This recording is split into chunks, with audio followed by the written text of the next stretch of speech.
Lep pozdrav v še enem deep divu. Danes se lotevava ene take mogoče kar znane, ampak pogosto narobe razumljene ideje Roberta Kiyosakija. Tiste, bogati ne delajo za denar.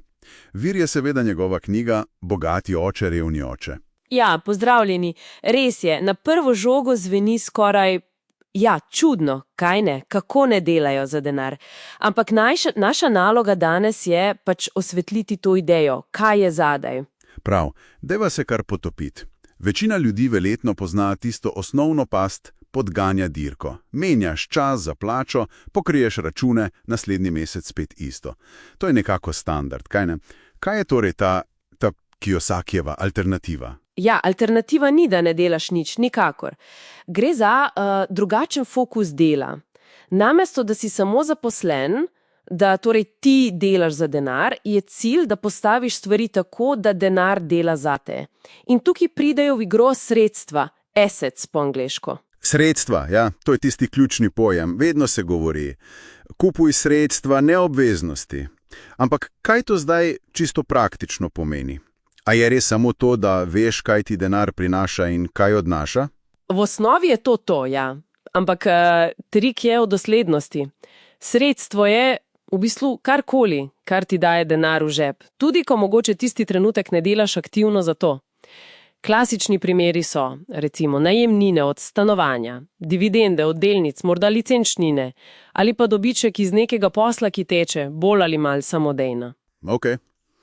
In obveznosti so potem, vse tisto drugo, kar prazni denarnico, avto na leasing, pa hipoteka za hišo, v kateri živiš, razni potrošniški krediti. Zveni logično, ampak zakaj potem ta ideja tako, za nekatere skoraj revolucionarna? Zato, ker gre, mislim, direktno proti tistemu, kar nas večinoma učijo. Družba, šola. Vzorec je ponavadi uči se, najdi dobro službo, varno plačo. Kiyosaki pa pravi, da ta pot vodi v odvisnost, ne v svobodo. Pravi, premik je v glavi, da nehaš misliti samo kot zaposleni, ampak začneš razmišljati kot vlastnik, kot vlagatelj, nekdo, ki gradi vire prihodkov.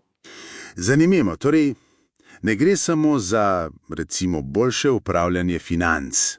Gre za spremembo skoraj identitete. Od nekoga, ki pač zasluži denar, k nekomu, ki gradi. Kaj, neke vrste denarne stroje? Točno tako. In ti stroji so sredstva. Cilj ni nujno postati, milijoner takoj. Ampak doseči točko, ko tvoji pasivni dohodki, torej tisti iz sredstev, postanejo višji od tvojih mesečnih stroškov. Temu on reče finančna svoboda. Takrat delo postane izbira, ne več nuja za preživetje. Dobro, konceptualno je to jasno, ampak tukaj je tisto vprašanje, kako začeti? Večina ljudi pač nima nekega velikega kapitala na računu, da bi kar kupili stanovanje za oddajo ali pa paket delnic. Kaj pravi Vir o tem začetku? Vir poudarja, da se ne začne nujno z denarjem, ampak z znanjem, pa spremembo miselnosti. Prvi korak je izobraževanje. Finančno izobraževanje. Razumeti, kako denar deluje, kakšne naložbe obstajajo, kako prepoznati priložnost. Potem pa pride disciplina, zmanjševanje nepotrebnih izdatkov, torej obveznosti in namensko varčevanje. Tudi, če gre za majhne zneske, ampak z jasnim ciljem, investiranje. Aha, torej prvi korak je lahko tudi investicija vase, v znanje in potem iskanje nekih manjših priložnosti, ki so dosegljive. Absolutno. Mogoče se začne z branjem knjig o financah, poslušanjem podcastov, poglobljenih raziskav, morda z učenjem o delniških trgih preko demoračunov ali raziskovanjem, kako postaviti nek manjši spletni posel, ali pa čisto preprosto pregledati svoje izdatke in najti prostor za prvo, čisto majhno naložbo.